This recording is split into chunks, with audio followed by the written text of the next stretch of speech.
Alrighty, hello everyone. Thank you guys for tuning in. Hello, my name is John Hammond, which I'm sure you might already know, considering, hey, the YouTube channel that you're watching. But this is a special video. This is something new, and this is something different, because I am joined by my friend here, Christine. Hi. I am kind of approaching this as a cybersecurity guy, a cybersecurity person, and Christine is kind of joining this conversation as a recruiter, as a talent acquisition specialist, and as someone that's in the industry. And hopefully we can have a very cool conversation, ask each other a couple questions so we can break down there's a lot of stuff to it, right? There's a lot of stuff to unpack between how does cybersecurity and our industry see talent acquisition and recruiters, and how does that look on the other side? How does talent acquisition kind of deal with us as people that could be hires or employees, employers, et cetera, back and forth? Disclaimer, before we kind of dive into it, we don't represent our current employer, our company. We aren't trying to speak on behalf of anyone. These are just two people having a conversation together so we can all be a little bit smarter on this and help out the community. Hopefully you can get some gold nuggets out of this. But we've been trying to do this for forever, by the way. We've been planning this for months. We have. Yeah, every single time we've tried to record something, either something would go wrong, one meeting would come up, maybe there was a babysitter that wasn't there, whatever the case might have been. We couldn't get around to it. So I am very, very excited to do this. Christine, I hope you are too.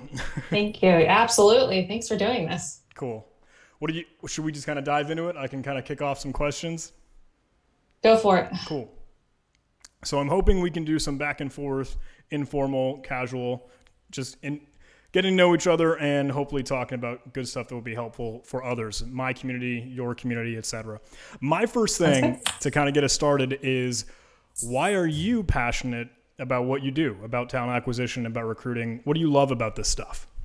Well, that's an easy one for me. So recruiting really is, for me, it's a big puzzle. So I like solving puzzles, and every single one is a different puzzle.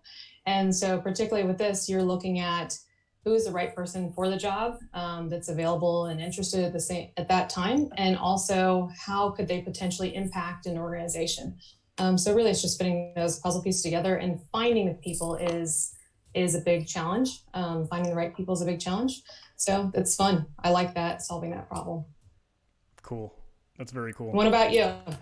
Yeah. Why are you in the field you're in? Okay. So I really like computers, for one thing. That's probably pretty obvious, all kind of nerdy, geeky things. And I wanted to get into programming because every kid, they're growing up, they'd be like, oh, I want to make a video game. I want to hack computers. Yes. So I started to tinker with that, to explore that. And it was a lot of fun. It was just enjoyable. When it turned into more of the cybersecurity, I don't know, good and bad, not just make stuff, but break stuff, I just fell in love with how interesting it was and how curious it was. I feel like I like to understand things and know how things work. I'm very questionable. I am not questionable. I like to question. I'm just inquisitive. And I think that's been a really, really fun thing about cybersecurity, is that there's always something to learn and grow. And I'm always asking questions. Yeah, I assume we have some similarities where each of your days are never exactly the same. Yep. And that's big for us as well. I mean, recruiting, although most people don't think that way, but recruiting has a really broad spectrum of what you can specialize in. And there's a lot to actually try on different areas. So yeah, cool. Awesome. All right. So you were nice enough to go out there and kind of pose your audience and ask them what questions they had around talent acquisition. And you had some really, really good questions, and you have a fantastic audience, a really, really engaged audience. So they posed some really, really interesting questions. Do you want to kick off with any of those to start off with? Yeah, we certainly can.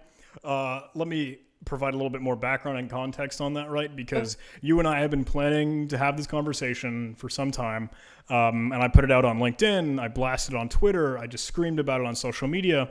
And the response was overwhelming. We have almost 250 responses. How many questions Right. that you want to tackle or I could tackle for both of us to address? And for one Yeah. thing, I don't think we can answer all of them properly. Oh, And come on. obviously, do you want to? Yeah. No. No. And obviously, I No. think a lot of them are very, very niche and specific. Yeah. And sometimes that's really hard to address. Right. It's interesting because there's no one size fits all answer, but there are also a lot of broad strokes that we can kind of safely say. What do you think about that? I definitely think so. I think some of the questions that popped up, particularly around um, certifications, degrees. Let's talk about that. You know, do I have to have a certification? Do I have to have a degree? Do I have to have a specific degree to apply for a job? There are a lot around those. And I think those that you really need to look at is not just that specific item, but also look at the companies you're looking to work for. Is this typical with their jobs? Do they all require a degree? Do they all require a certain certification? Then maybe you want to go down that path. But there are some very specific ones that were asked that I don't think we can answer, but it's more of a broad topic when it comes to degrees, experience, and certs, because it really depends on that company and what they're looking for. And is that company a match for you? So that's one of the ones I want to talk about immediately, because I think that gets asked a lot. Do I need X, Y, and Z for a job? Well, I mean, it depends on that job and that company, what they're looking for. So that one is important. What about you? Yeah, What do you I, think for I other pulled it important up on ones? the screen. I realize, I'm sorry, I don't know if you probably can't see it. You're just still staring at me, but I tried to bring it up. So the video that we're capturing, we can see what some people might have asked. One Yeah. that's kind of interesting, it's asking, hey, are there any, obviously everything echoes what you had said. It's very specific. What about certifications? What about a degree? What about training? And that varies from position to role to company, et cetera, et cetera. One thing that someone asks is, hey, are there any entry level positions even available, or is that just some myth? everything that I seem to see is asking about, oh, I need 5 to 10 years of experience, or I already need to be some seasoned veteran on this whole concept. Okay. So there absolutely are entry level positions. However, each company is different in the way they view entry level positions. And let's take it a step back. So when we look at job descriptions as a whole, recruiters know it. Let's say it. Job descriptions suck on the most part. For the most part, you know, they're whose responsibility is it to write the job, and the recruiter is typically the one that's posting it. But who's responsible for the data that's in there and making sure it's accurate and it's what's really needed for the job? So when you look at that, you may see things out there that really tell you that this job is not junior. You know, when you see a job out there that's 3 years of experience and then they're calling for a CISSP, well, obviously that's not junior, right? We know that. That doesn't mean that recruiter knows that, but it got lost somewhere in translation. So there is that issue with job descriptions. What I would say from there, though, is that you need to look at a few things. One is just applying for the job the best way to get into an organization? And the answer to that is going to be no. We know that referrals, whether it's someone you really know or someone through a network that you know, is the best way. A social referral is the best way to get into a company. So I would go that route, and I would connect with people with that organization and find out really what's needed. Cool. Do you think there are any other kind of specific ones we should dive into on that? Or a lot of these are asking, hey, what about different countries? What about even a different continent? And unfortunately, I can't particularly speak to that. No, I can't either on that one.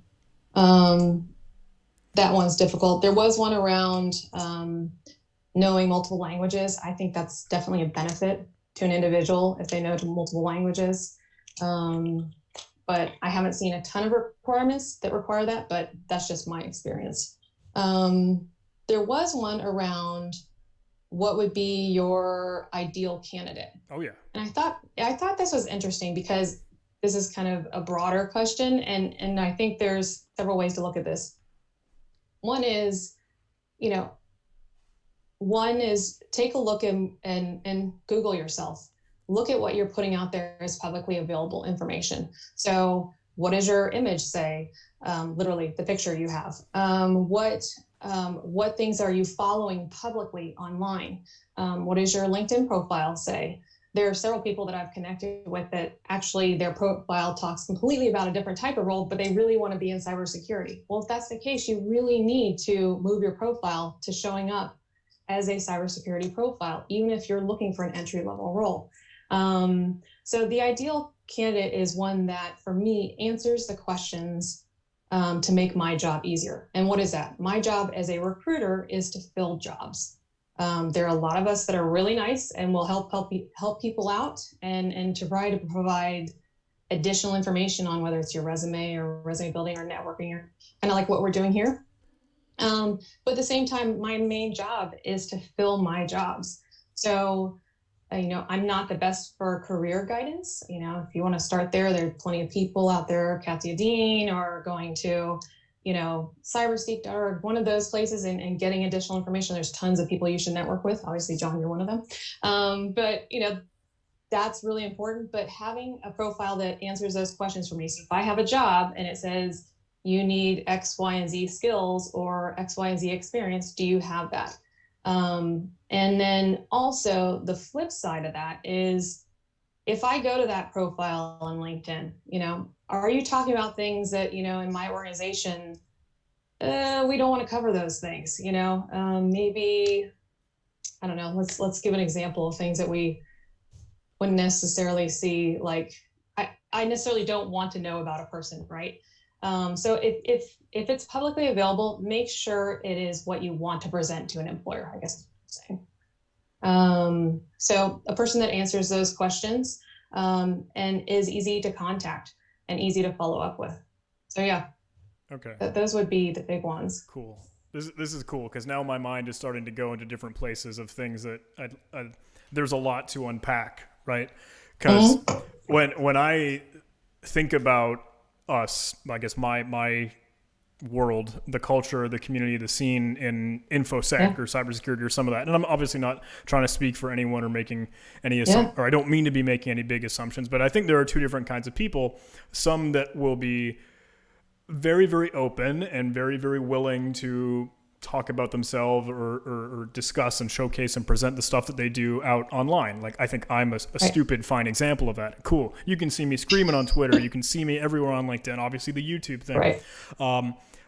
On that same coin, there are some people that really, really want to keep that anonymity and want to remain private. Absolutely. And will work with an alias just because they don't want to be out on the internet. From what you're telling me, it sounds like, well, that doesn't really help if you're job hunting, right? Right. I mean, look at what recruiters do. They're going to do, if you're doing a pen test, do you do the most difficult rabbit hole chase first, or do you do the easiest thing first? The easiest thing to do is to check LinkedIn, right? So we start there first, and do we find the nuggets to solve our problem there? Cybersecurity on a whole is harder in that regard. Just like you just talked about, there are plenty of people that don't have a profile online anywhere. But if you want to be found, then you have to be found. And it's okay to make that judgment either way. There are ways you can work around that. But, in that case, that's, if you're somebody who says, hey, I don't want to be online, that's where I would connect through, the different B-Sides organizations, the different meetup groups, any of those groups that you can connect with people and let them know that you're looking for a job. Okay, so you don't have an online profile, but you're connecting there and making those connections and hoping that, that person can lead you to the right position or your next job. So that networking piece is going to be big there with those groups. Cool. That's very cool. I like that. It's like, I always tout kind of the same thing. Hey, go to B-Sides, go to conferences, go to events. And I remember you told me, hey, you were going to something, I don't know, it was B-Sides Tampa or where it was, but you were Yeah. hosting a resume review workshop. Yes. So Yes. one of the humongous questions we see all the time is, okay, on our resume, what is the most important thing? Do they care about the degree? Do they care about experience? Do they Right. care about certification? And if I'm echoing kind of as what you spoke to earlier, forgive me, but I know all the time they ask, hey, I don't have this certification. Can I still get a job? I don't have a bachelor's. Can I still get a job? Right. Anything on that? Or, Yeah. I mean, it's going to depend on the company. yeah, okay. Yeah. I mean, with the directive that came out recently from the government in regards to moving away from requiring degrees for all positions, I think you will slowly over time see that start to transition. Particularly we know around government contracting, you've got to have those basic qualifications. And I think you'll start to see that change over time. And that's fantastic because there are plenty of people that, a traditional education didn't work for them. That doesn't mean that they're not a valuable employee and don't make an impact in an organization. So when I look at a resume, I take it another step back. I look at immediately, where is my eye drawn? Is there too much information? Do we have 15 different fonts? Is there any white space on this resume? One of my friends, Mike Coney, talks about, your eye looks for the white space. So if your resume is covered in so much text, it's like, where do I even look? Where do I start? So your contact information is so important. Have that up front. Do you have a LinkedIn profile? Great, add it there. Are you active on GitHub? Great, put it there. If you're not, okay, that's fine too. And then from there, your resume really needs to speak to the job that you're going for. So the job you're applying for or going for. So, when you look at this, you're going back to what is the story I'm trying to tell an employer? Does this resume, and it's very hard to look at your resume objectively, right? I mean, even for me, this is like, I have to have somebody else look at it. And you may find you're going to have to go through several revisions. Do a Google search on cybersecurity resumes or SOC analyst resumes and see what's out there online as a Google image and look at them and see which ones that your eye is drawn to and which you're like, oh, like that's way too much. I think it gives you a visual, and then also how they're focusing their careers. Also look in the organizations that you're looking to work for. Hey, do those people in that company list some of the information? Do any of them have them as attachments on their LinkedIn profiles? So you know that they've gotten a job already. So what does that look like? So you've got your contact information up front. Is the degree and the cert a requirement of the job? So if it is, and then you want to list that in there. The first 3/4 of the first page of your resume is the most important. So and I know people don't want to do this because I get the question all the time, do I have to rewrite my resume for every single job? No, you don't have to rewrite your resume, but you may have to move things around on it. So one, you need to know the impact that you've had. Maybe it's a school project. Maybe it's, you're doing Hack the Box and this is what I've done here. You need to know what your impact is in each of those positions and then how it relates to the potential job that you're looking for. So, hey, they're going to require X skill. It's one of the top requirements on the job. You need to say the related information of how you relate to that job. And when you look at, hey, if I've got 10 bullet points, if you're going at John's old resume versus his new resume, which is the paragraph format, but if you're going bullets, you want to make sure that those are in order of what matches the job skills. So that, again, you're making a recruiter's job easier, an HR, an admin, whoever it is that's looking and saying, yep, this person has X, Y, and Z for this job. Because trust me, despite what people think, we actually want to fill those jobs and not have to look at 50 more resumes. Not that there are 50 cybersecurity professionals applying to all of our jobs. That would be a giant myth, but but at the same time, you want to answer those questions up front for them. That just means moving a bullet around, but or a sentence around. So what are you saying in those sentences? This is important. You need to speak to the impact that you've made versus just the skill you had there. I find a lot of the times where I have kids and I say, hey, they'll blurt out a statement to me. I'm like, okay, complete the sentence. What are you actually telling me? This is what you need to do there. You need to give a full, complete picture of what you're talking about. Now, I'm not saying you need to have a 10-page resume. By the way, I don't go by the standard of having a 1-page resume. Don't follow it. 2 pages is fine. If you have more experience, longer is fine as well. But the first 3/4 of the first page is key to speaking to the job. Cool. So it was a really long-winded answer for answering the question. No, I mean, you threw in a really good one, because people are always going to ask, like, how long should my resume be? And I know it's like a silly and annoying question to probably hear or ask, but 1 page isn't, I don't think, enough. 3, you kind of sometimes, I don't know if you could ride the line of just looking like a jerk, or I don't know. 2 is perfect, you're saying? Yeah, 2 is fine. I mean, look, when I get a PhD resume, because typically they're a lot longer. It just depends on the person, their years of experience. If you look at a federal resume wants every bit of detail for you to not leave anything out in your experience. When you're looking at a tech company, they're probably going to want a shorter resume. But you want to make sure that you're not leaving out things that are required in the positions that you're looking for. Cool. So yeah, that's key.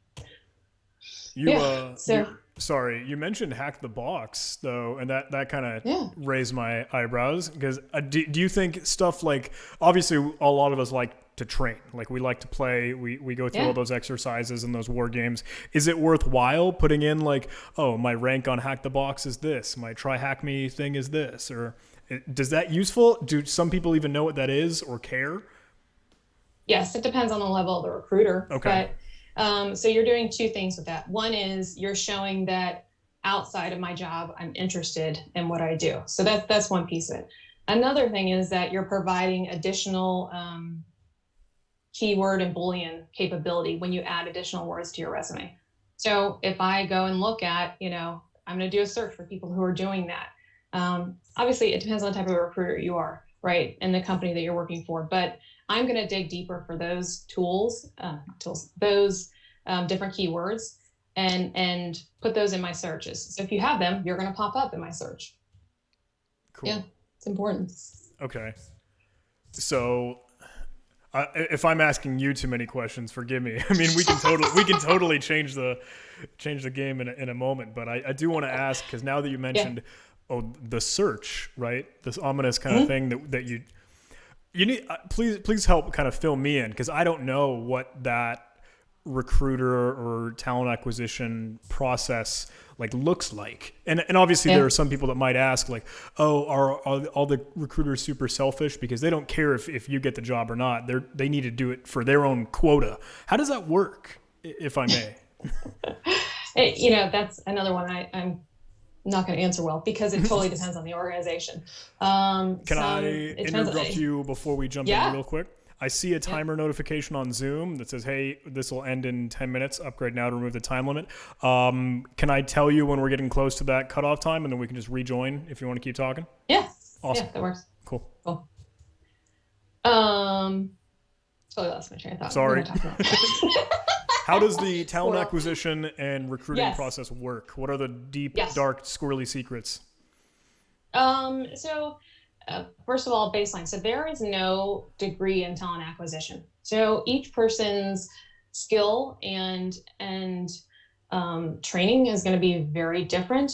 Like you, I'm really interested in my field of choice. So I spend a lot of my free time reading about it, attending conferences, working online with other people to better who I am as a recruiter. So that is just a base of information. So you're not going to get a standard of service and or skill, which is a challenge for us, and we know that. Secondly, there are different types of recruiters that are going to reach out to you. And it's okay to have a conversation with them. And what I mean is, so for instance, myself, I love what's called sourcing for us. So I love the search for someone. I like the pulling publicly available information. I like doing that deep dive and looking for someone. Not everybody does that. There are recruiters that are compensated based on a person being hired, and there are people that are not. It just depends on the organization and their, kind of compensation structure for those recruiters. So the actual process of finding somebody could be very different as well. Some recruiters are, really like LinkedIn and job boards. And some recruiters, really are big on the different social media platforms. And then some recruiters like doing just X-ray searches. I mean, it just depends. And of course, there's tools on the market as well to get additional information from people. So whether it's getting just their contact information. So if you look at kind of the OSINT level, that's not the technical side of it, but Yeah. more of just finding information. Yeah. So, yeah. That's still very cool to me. I guess I just never thought of it, like I never think about My other. work is cool. Come on. I don't know. I never think about other the real databases that people use to find you to help. Honestly, like Yeah. if Well, you're I mean, yeah, you have to look at like the history of recruiting, right? The market used to be in our favor. Now with the internet, you have to be fast and smart about what you're doing, and particularly with a group of individuals that may or may not be online, and are also getting contacted left and right by different organizations, and for positions that may or may not be right for that person. So we won't go there, but no, that's a challenge. But we know that how quickly we get to you and how effective we are in our messaging is very important. okay. So yeah. Okay. So on that note, let's talk about getting in contact with, and we're lumping you into everybody into cybersecurity, by the way. So we know you don't specialize in everything, but you are easy to find, right? So you're one of those golden nuggets, those, we used to call them purple squirrels, now they're unicorns. So you're one of those people that is easy to find online. How, and recruiters love to find different ways to contact people. So whether it's, text or email, that's not original, but phone calls, which do you prefer? And do you hear others talk about that? Okay. Yeah. So for me personally, and I guess I have my own repertoire of work experience or places I've been, and it's just how I like to be reached out to. I prefer a classic email, in all honesty, just because it also gives a little bit more control to me, and that like I'll respond to you when I have time to respond to you, Yes. and if I even want to, I could be a jerk and just totally ghost you, which I'm sure is Right. another can of worms we could get into. Yes. The phone calls I don't like as much unless we have planned that or already coordinated, like, hey, I can chat with you at this specific time. And a lot of that probably comes from me in past work experience. Like, obviously, I had worked in like a skiff or a secret space where I don't have the availability. I literally cannot answer your phone call unless you tell me to go leave. And that's just part of it. Texting, honestly, I've never actually had a conversation with a recruiter in that realm. I think that would be very cool personally, just because I think that adds a little like personal touch, and it makes me feel like, hey, we're bros, we're buds, I would like that, but it would, I guess it would kind of depend on the approach. If like, hey, are they being friendly? Are they willing to? Are they visibly on my side to help me and kind of help me grow? So the flat, stupid, easy answer in my case is I just prefer emails or a silly LinkedIn message. But I mean, as you might say, well, then I could very easily not respond, and that probably doesn't help you on the recruiter side. Right. Well, what about thinking in terms of, so say that you do open an email. Are there things that immediately when you look at an email are going to turn you off or are going to potentially turn you on to actually reading it? Yeah. Okay. Truth be told, right? Transparency. I am a greedy guy. Like, first thing I'm going to look at is the salary. Like, absolutely, the first thing I'm going for is the number, is the compensation. Because, sure, we're talking about cybersecurity. We're talking about red teaming, pen testing, adversary emulation, blue team, SOC, CISO. I don't know. All that stuff is typically a well-funded industry. Right. So if the number is not either where I'm at or close to it, and they're giving me other benefits. Okay, remote work is something that I personally care about. That might differ for some people, and obviously in the different situation, maybe someone has a family that they want to be either close to, or they care more about benefits than specific day-to-day compensation, etc. That is my immediate eye grab is the salary and the number. So I need them to tell me. If that is not included, I will either ignore you or wait a very, very long time and then be like, oh, hey, actually, what was the salary on that? And I'll be direct. I'll be like straight up like, I'm not going to give you the time of day unless you can be honest and tell me what it is. Right. Truth be told, that's my transparent answer anyway. Yeah. So, I mean, when you look at that, there are a lot of organizations that don't allow recruiters to put that information in an email. So what would you suggest for a recruiter in that case that literally can't put the resume in, or the compensation in a actual email? Interesting. I didn't know that was like a limitation. I mean, that makes sense. But Yeah. are they capable to kind of put a range, or can they safely say like, hey, north of six figures, or like south of six figures even, or can they put a window? Is that kosher? It depends on the organization, right? Okay. Right. So it depends on how you're allowed to phrase it. Some organizations want to make sure that you're interviewed before they talk about that compensation piece or confirm a range for you. If there's other contingencies to that position, they may want to clear those first before they can give you compensation. A lot of times what it will look like is they will ask for your desired compensation, what's important to you, and that process, and that, if you were to get an offer, what amount would you be looking for? And then they can kind of tell you, yes, you're in the range, or no, you're way outside of it. That is typically what you're going to see. And I think that's a challenge because I think there's a miscommunication there. And I think what happens is a lot of times that people think that if we don't offer someone the highest salary, like we're reaping some reward from it. I've kind of heard words around that. And, typically that's not going to be the case. We want you to fit the job so that we have less of a job finding the next person, or to fill that role. I don't want to cut you off immediately, but I'm We're seeing Zoom. Yeah, Zoom's telling me, it's about go time. So I will restart this conversation if that's totally cool with you. Yeah, absolutely. Yep. Stand by. Cool. Okay, awesome. Sorry about kind of that flop there. We're doing this through Zoom. No worries. We've been trying to figure out, hey, what actual conversation platform can we get this right on? So Zoom looks good, but it's also hurting us on time. Yes, it is. Yes, it is. Taking a little longer too.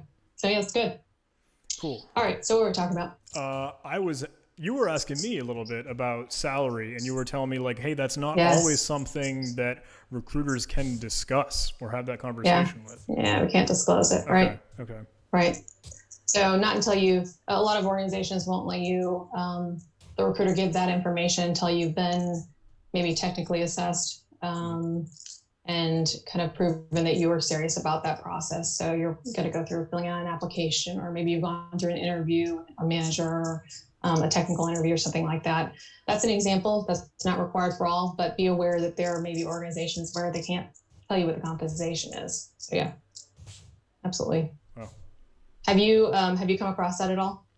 I think so. I mean, so I have been in through a few phases or transition points where like, hey, I'm looking for a new gig. I'm kind of, away from what I am doing currently because I'd like to do something else. Right. And there's something that looks interesting. I'll wade through a couple or whatever I see or whatever pops up that seems to be like, this looks like the coolest fit. This looks like the best number. This looks like the most comfortable working circumstance and situation. Right. And then I will ask just the others, if there are in that situation, can you compete with this? Not directly, right? I'm not going to obviously tell them, oh, I have this other offer. What can you do better? Is that a tactic, by the way, before I forget? Is that something that works, or is just kind of a jerk move? I mean, if you really have another offer, I think being honest with your recruiter despite what Google says when you do a search for recruiters are what they say. We actually are humans and want to do our job. So, if you have other offers on the table and you are looking at them, yes, we want to know that so that we can make sure that not only we're meeting your demands, but also we don't want to waste our time internally if you're really seeking other opportunities. And that's not to say don't do that. You should look around and see what is the best fit for you. Because if you, as we know, if you choose the wrong thing 6 months down the road or a year, you're going to move on. So you should look at other opportunities. But yeah, be honest with the recruiter about that. Okay. Okay. Yeah, I would Um, just ask directly if they hadn't provided about. I would ask about the salary, but yeah, that makes sense. So there's a lot of talk in the talent acquisition community about AI. We know oh, it's not AI. We know it's not. We know it's not. But it's one of those terms right now that's the it phrase. So technically, machine learning. I'm not saying it's AI. We'll start with that. But there are a lot of tools out there that will gather additional information on a person. I'm not saying illegal, but will provide us additional information on who you are, right? And we can see groups that you're in, different pictures, things like that, information that's available online. How do you feel about an organization, having this profile on you when they reach out to you? okay, yeah. Um, my opinion might, I guess, be different from others. Again, the disclaimer that I have to put right, just as kind Yeah, of who I am absolutely. and others. Um, Personally, I put out stuff into the world and the internet and the socials because I like it and I'm proud of it. If obviously there were some silly kids that were putting out information, sharing photos and things about not good things that like you've discussed before. Hey, we just genuinely don't want to see. That's not cool. Yeah, that would be a bad thing. If a company has a database or if they are finding this information about me, in my case, I like that, but that's just me. Yeah. That might not be the same thing for everyone. But again, I take the stance like I'm going to put stuff out there that I like and I'm proud of, and I think that this is cool, and I want other people to see it. Otherwise, I wouldn't do Mm-hmm. it. Um, Right. so one of the coolest things for me is when a recruiter or when a talent acquisition specialist or an individual kind of says like, dude, I saw your talk the other day at GrimCon. That was really cool. I like that you did that. I was Mhm. like, oh, thanks, man. Right. Like I'm Right. keeping up with your YouTube channel, John. Congrats on 100,000. I'd be like, oh my gosh, Right. thanks so much. I love Right. that, but maybe my situation is different from most. If another individual like maybe has a website out or they share their portfolio and then the recruiter says like this is really good stuff, are you cool with me bringing this to my customer, my client, or the company that I would like to showcase you to? I think that would be a feel for me Yeah. personally. And the reason, and as I said, I'm not talking about doing anything illegal with gathering information on people, right? So I think that, and particularly when if somebody's looking for a job, you should try to find commonality with the people that you're looking to network with within an organization. So if you actually come across the manager for the group that you're trying to work in, find commonality with that person, do a little research online. Have they written white papers? Did they go to the same school as you? I wouldn't go as far as to taking it to a creepy level, right? Like, oh, I live a street away from you, like I Yeah, wouldn't go there, yeah, right? So, but at the same time, I think finding that commonality is a comfortable space. But at the same time, you're seeing other countries, that are pulling back from that and putting requirements in. GDPR is a big one for companies, how they collect that data and what they do with it. And you have the rights to your data. And yeah. so I think it's an interesting topic that will evolve some of the technology that we use potentially to find people in the next few years. So that will be kind of interesting on our side to see what happens. So particularly if that comes to the US. There you go. That is really interesting. Yeah. So another one of the things that we talk about is, this is a really broad topic, but there's a big focus in talent acquisition around You can call it brand, talent attraction brand, and EVP. So really what I'm saying is, what is the public facing information, and what does a company say about themselves? And I messed it up. But what of the information that a company puts out there is really important to you, and or to anybody that you've talked to?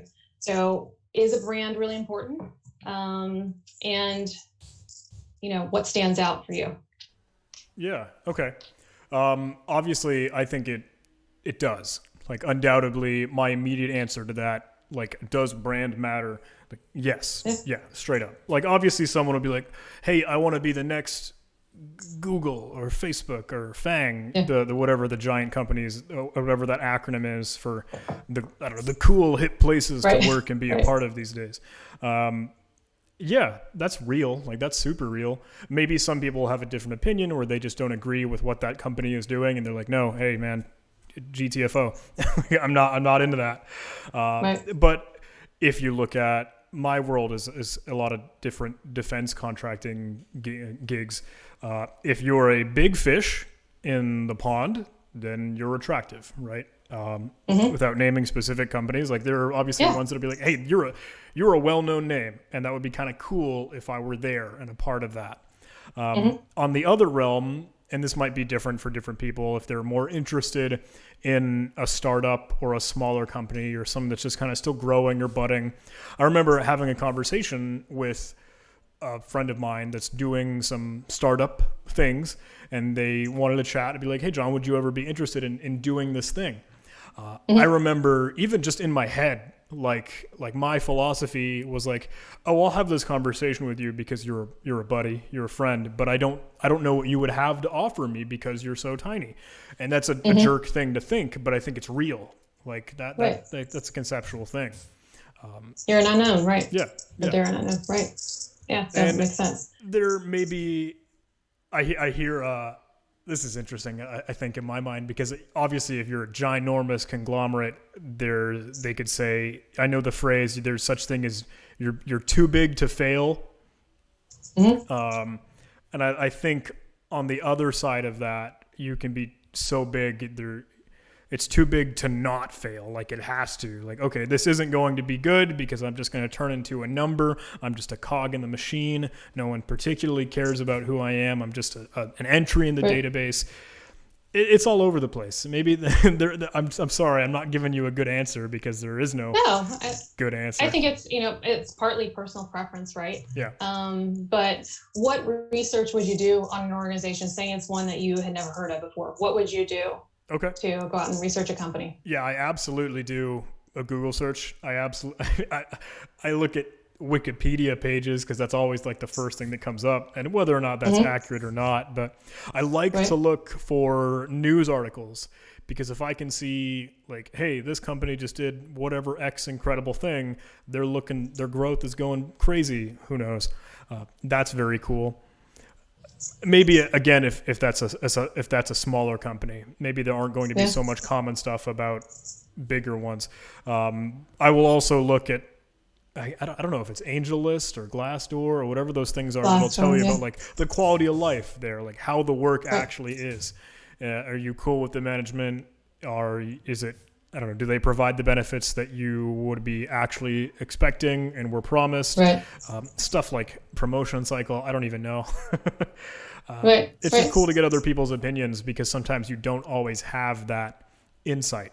I think one of the greatest things, maybe this is a tangent, but I think one of the greatest things a talent recruiter or talent acquisition recruiter could do is, when they're having a conversation with a potential candidate, if they could say, like, "Hey, I've got this person I've got this employee that's actually in the same department or same group, or it would be a coworker that you would be working with. Are you cool if I set up a conversation between you and them, just to get the real deal?" I don't know if there's a risk in that from the HR perspective if that person gives bad news, but it would be really, really cool just to be like, "Hey, this is going to be the person that I'm really working with," and it's awesome to really get their opinion, like, unfiltered, No, I think that's a really good idea, and I think that if more organizations did that, it would help their hiring process, because a manager is going to give you, if you do an interview with a manager, they're only going to give you so much information around the position because they're in a management position. If you're able to talk to potential peers, I think that's hugely helpful to get a full round, well-rounded view of what the group, program, organization is really like. That's a big one. Okay, let's go with the one that's really kind of silly. So recruiters just starting in recruiting in cybersecurity. And all of the lovely images out there are of you all wearing hoodies and sitting in dark rooms and potentially, growing mushrooms. So I see that you're in a lit room, but is this a common thing? Do you all sit in hoodies in dark rooms? No. No.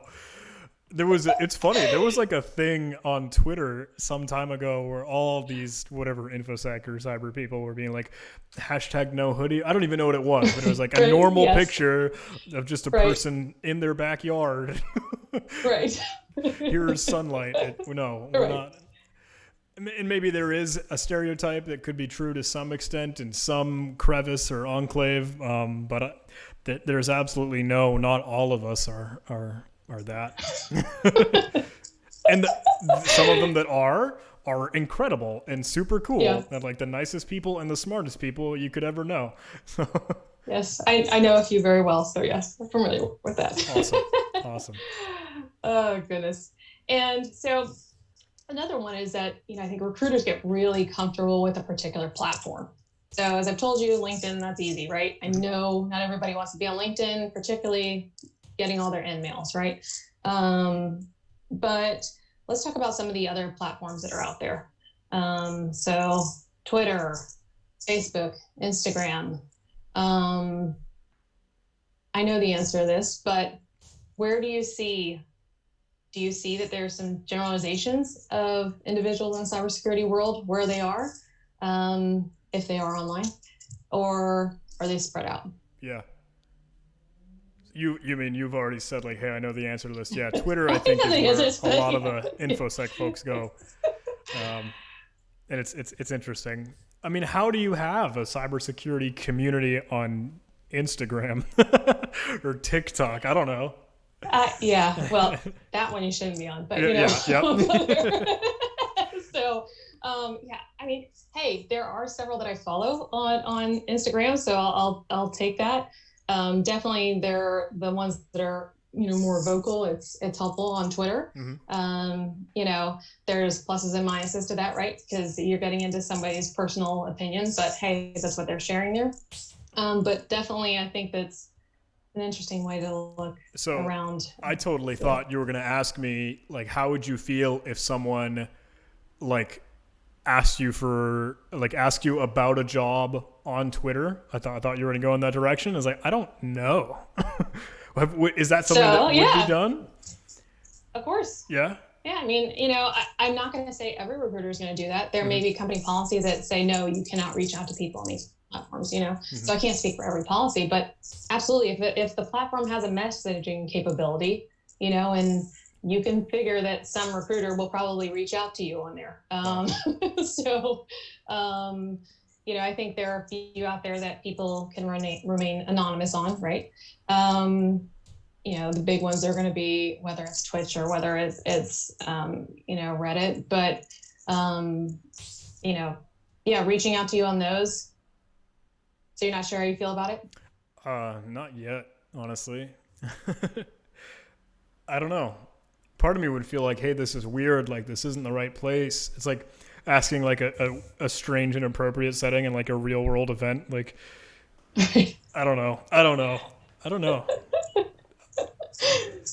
have to think more on that one. Yeah, sorry. So, sorry, people. John just wants emails. All right. Okay. So we want to talk about some horror stories that we have. That we have come across in the past. The fun stuff. I know a lot of them on the recruiting side get posted online. So yes, I've read a lot of those. But did you see one of the the recent ones, and I don't know if this is something you've been keeping up with, but there was like a Kubernetes job posting. It was like required of 12 years of experience in Kubernetes, and like the following picture right beside it is like this technology's been out for 6 years or half that or whatever the case may have been. Yeah. You're right. That was awesome. Yeah, that goes back to job descriptions. Hey, it's two people or more, actually more than two people typically are responsible for that job description. So yeah, that's not a good representation of my industry, but hey. Not just our responsibility, but I'll take it for this purpose. So yeah. So what else though? What else have you seen? Oh, okay. Oh, if we're looking at my side for horror stories, one of my pet peeves, or I guess I've seen, and it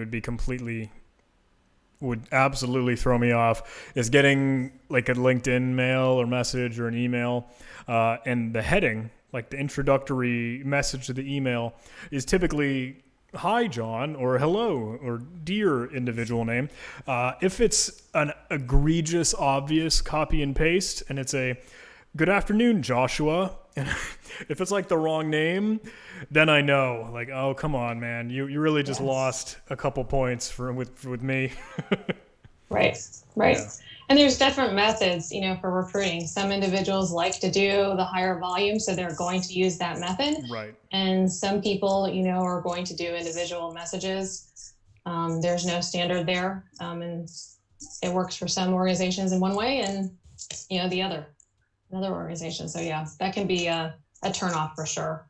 One of the things that I see a lot of is that from my side, and have seen in the past, is just kind of that ghosting aspect. Yeah. So something happens during the process. Upfront, I have had individuals that have had a medical emergency and they have gone off the grid, right? Mm-hmm. And that's one of those places that I never write somebody off, because I know that those things do happen, right? But aside from that, one of the things that I'm seeing a lot of is, kind of that, okay, I'm behind the screen, therefore I don't have to respond. And you can respond to that by saying, hey, your upfront message to me wasn't very engaging, respectful, X, Y, and Z, right? So it didn't fit me, so I don't need to respond. But I think when we're talking about somebody being into the process, you've been talking to them, and then they just disappear. And I think that's difficult. If you have developed a relationship with somebody or started to, I think it's easy to say, hey, I'm no longer interested. We totally get it. And we really appreciate, like, when somebody says, okay, totally understand. Or we may ask you back, hey, did you, accept an offer or something like that? But, because typically we have to close things out on our side and say why this stopped. But at the same time, I think that's a big one, and it happens a lot. I'm hoping, that changes over time. Maybe the messaging needs to be different from the recruiting side, and we come to a better place in that. But that happens a lot. And I think there's multiple reasons for that, right? So maybe it's another offer that you've gotten. Maybe it's you're not getting what you need from the recruiter. There can be multiple reasons, but I think it's okay to just send a short email or just let the person know, hey, I'm no longer interested. So what are your thoughts on that? Yeah. You can play devil's advocate. I agree with you in that, like, hey, I'm human and I'm fallible and I'm victim to that too. Like I've certainly done that. If just that, hey, my life got too busy and I didn't get back to your emails. But if anything, I could have just sent off a one-liner like, look, I'm really sorry. I kind of dropped the ball on this. I don't think I want to move forward. And I mean, that's all it takes. And I hate to do that just because it makes me feel like a jerk, but I know it's real. Yeah. And in return, talent acquisition should do the same thing for you, right? So if you're no longer being considered, we need to make sure that we're letting you know that as well. So that, there's two sides of that for sure. When that is the Yes. case, if there ever is a look, I'm really sorry, we're just going to be looking at other candidates. I think that is best done in a personal message in an email. If it's an Mhm. automated thing, then it's just like that's a knife to your heart. Yeah. If especially if someone's really looking and they're desperate is not the right word, but they're eager and they really want something. Right. That kind of sucks. So Yeah. I mean, I think, myself just going through, I've done talent acquisition for a long time, and just going through a more recent job change, even though I'm around it all the time, you do get desensitized to the feelings around that. And let's be honest, you're not thinking about it unless you're in that situation. And so, I think talent acquisition needs to look at that honestly and realize that there are people on the other side of the screen, and that's important. So, I mean, that brings up a really good point. Um, there was another piece to that, that we kind of haven't talked about, but I wanted to cover because I've seen a lot of information online about, um, when you apply, kind of how you get sorted.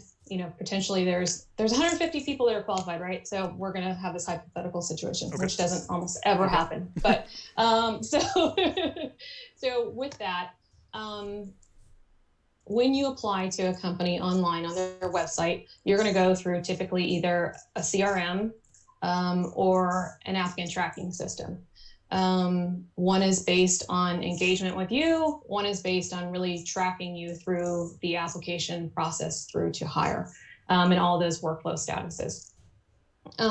Some organizations do have tools that will filter the individuals that come in, to the jobs. So it will look for keywords in your resume. It will know, some of them are using AI, so it's not really AI, but some of them are using tools to say, hey, we know that you have successfully hired these people in the past. These resumes look like this type of a person. You potentially want to hire these people or look at these people. So some organizations have those tools. There's not a standard of that. Some companies just have literally an apply button. You fill out your information, and then you go into a bucket of people, no matter how big or small it is. And that's up to the individual on the other side inside the company to review all those people. So there definitely is. I've seen a lot of kind of, subreddits around that lately about, hey, every company has, these filter where they filter everybody out. That's not the case. A lot of times it's manual. So it just depends on the company.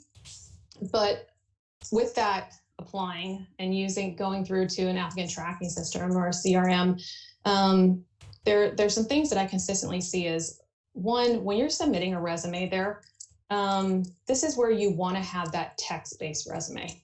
So the graphical resume is fantastic. It's gorgeous. I've seen several of them. I saw some last weekend with B-Side San Antonio. But at the same time, the ATS is, depending on who they use for, parsing the data off of your resume and putting those into those fields, may or may not do that correctly if you have a graphical resume. That doesn't mean don't use PDF, but if you have one with a lot of, a lot of graphics in it can sometimes cause issues on the other end.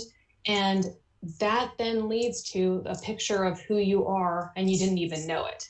So the resume that pops up for us every time somebody would search in an applicant tracking system is this resume that's all, messed up. You don't want that. So you guys would never know that unless you saw what it looks like. But it can really mess up the format on the other end. So make sure that when you're submitting through online an applicant tracking system, which you would know it's an ATS, but at the same time when you're submitting through online, making sure that that is a text-based resume. that is super good to know. Because Yeah. like even I tell people like, everything should kind of be text, right? That's how you're going to make up your resume. I don't think including a picture of yourself is necessary. I think that's kind of stupid. But I tell people, hey, go ahead and put like the logo of your certifications on there. But I mean, I know you're right. That's a good point. If they do whatever like OCR or stuff to scrape that out, well, that's just Right. going to muff everything up. Right. If it's just as simple as having a copy of your resume with the picture removed, then why not? Like that's easy to do.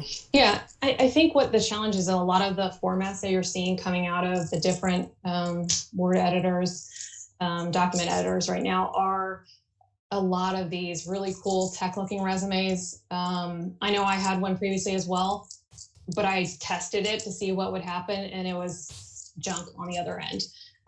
So just be aware of that. And a lot of times these systems will allow you, you're going to create a profile and it'll allow you to see what the person is seeing. If they do, obviously look at it, open that. When it says there's a document that's been uploaded, look at it. I'm not saying don't use PDF. That's not what I'm saying. I'm just saying those images that you're talking about, like for the certs and stuff like that. In that case, I would have those at the bottom of the resume, and it depends on the parsing tool that they're using, how that shows up in the format on the other side. So cool. Yeah. That's super good. Appreciate it. That's good. Yeah. Thanks. Yeah. Okay. Any other questions on your side? Yeah. How else can I help? What? Let's see. You asked me a question. What's a big turnoff, or is there any? And I kind of gave you some of the approach. Is there anything that if I could turn that question over to you, what do you hate to see, or what is really not going to work? Are there any egregious ones that you say, oh, nope, sorry? Let me think about that. We're talking like specifically resumes, or, Yes. I can help narrow that, I guess, a little bit. Yeah. I think it goes back to just basics before you even look at the content that's on the resume. Okay, if there same is sort of thing on formatting. Spelling. Same formatting, spelling, multiple fonts. Gotcha. I happen to be a visual person, so it doesn't mean I won't read it. I will, but at the same time, I may drag through it if it's more difficult to read. Those and ones that are so long and don't need to be. Gotcha. Okay. There's some stuff you can cut off in your resume at a certain point. I worked at, Office Depot and, in high school, there's certain details that you don't need on your resume unless it's really relevant to show, look, I've been doing this forever. Like you, John. I don't know. I wasn't recruiting in high school, so but at the same time, I see that on resumes frequently. The one exception to that, I would say, is that if you have held positions like student government, say you've done things that show maturity, interest in your field of study. Maybe you were a Girl Scout all the way through high school, those types of things that say commitment, maturity level, then those are pluses. If it's something that's, I worked at a dry cleaner during a certain point and I'm looking for an information technology position, it doesn't need to be on my resume, right? But I still see that frequently. And a lot of times I'm seeing where people are putting really important information that relates to the job at the very end of their resume. You can see there's a ladders report out there around, how long recruiters look at a resume. Supposedly we look at them for 7 seconds. I look at them a little longer, but that's what they're saying. What is that? I don't know. I'm not familiar with the ladders report. So ladders. Yeah. So there's some testing done around how long, individuals stay on jobs, how long, where specifically on the job does their eye go? So that I found really fascinating. So talking about kind of left aligned information was really important. And then it reported in there, I believe, that recruiters stay looking at a resume. They gauge whether they want to continue looking at a resume for around 7 seconds. So potentially they can move on from there. Now, don't quote me. The article came out a little while ago, but at the same time, that may or may not be true for every single recruiter, but at the same time, it tells you how quickly, just like you are when you're making a judgment whether to respond to somebody or not, the recruiter is doing the same thing. So you want to give them that information up front. So I think that's the most important takeaway on that one.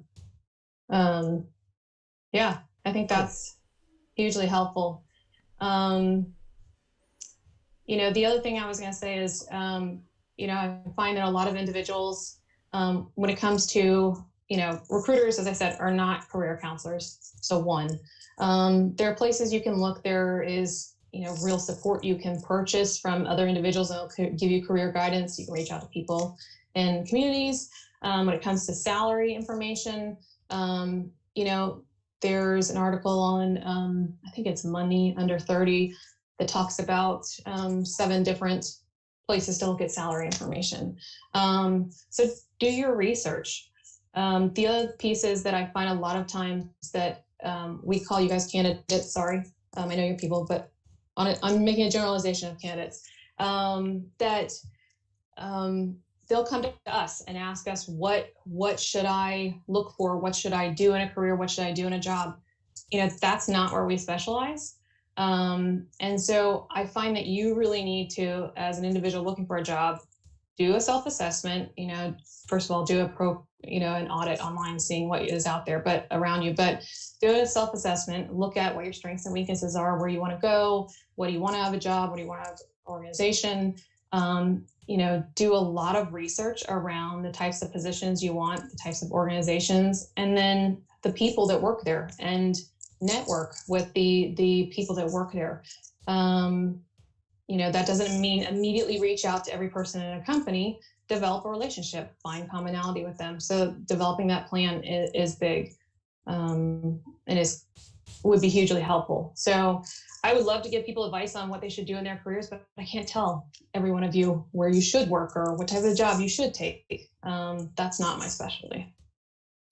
Dang.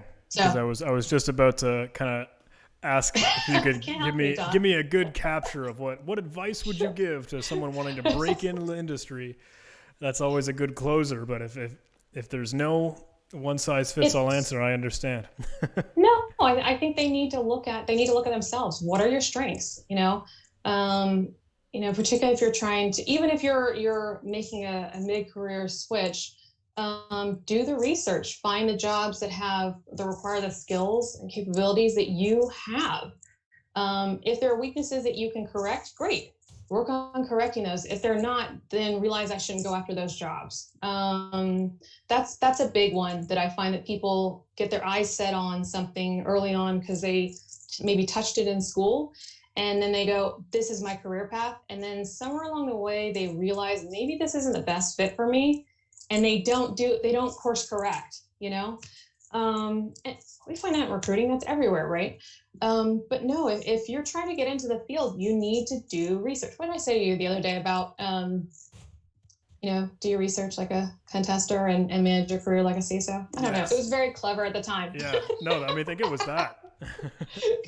So I think that's the biggest takeaway is you have to be very smart about this, and there's not one way, there's not one skill, there's not one cert, there's not one degree to get into it. It's the entire spectrum of what you do that will get you into the next job. Cool. I want to zoom in on that line. Do your research like a pen tester and manage your career like a CISO. That should be I'll the take that quote. Yeah, absolutely. I love it. Cool. Well, I think this was really helpful for me. I hope it's helpful for you guys as well. Oh, I hope so. I really, really think so. Honestly, even me just hanging out and listening, there's definitely a lot that I can take away from this. So I think it's awesome, and thank you for being willing to just have this conversation. I think this has been really, really great, and I hope it helps both sides, because I know that was the goal here, was both communities. Hey, well, let's kind of break down those walls. Absolutely. It's a good time to do it. Those virtual walls, right? Oh yeah. Cool. All right. Then I guess we'll wrap it up. Thank you. I can't say it enough. I am grateful, because what we've done with the cheesy YouTube channel, right? When I get to put this out online, we broke about 100,000 subscribers, which is a milestone for me. That's huge. I'm super duper grateful for it. But I hope and hey, you've got that takeaway. Your voice is going to a lot of good people. So I hope. Thank you very much. Absolutely.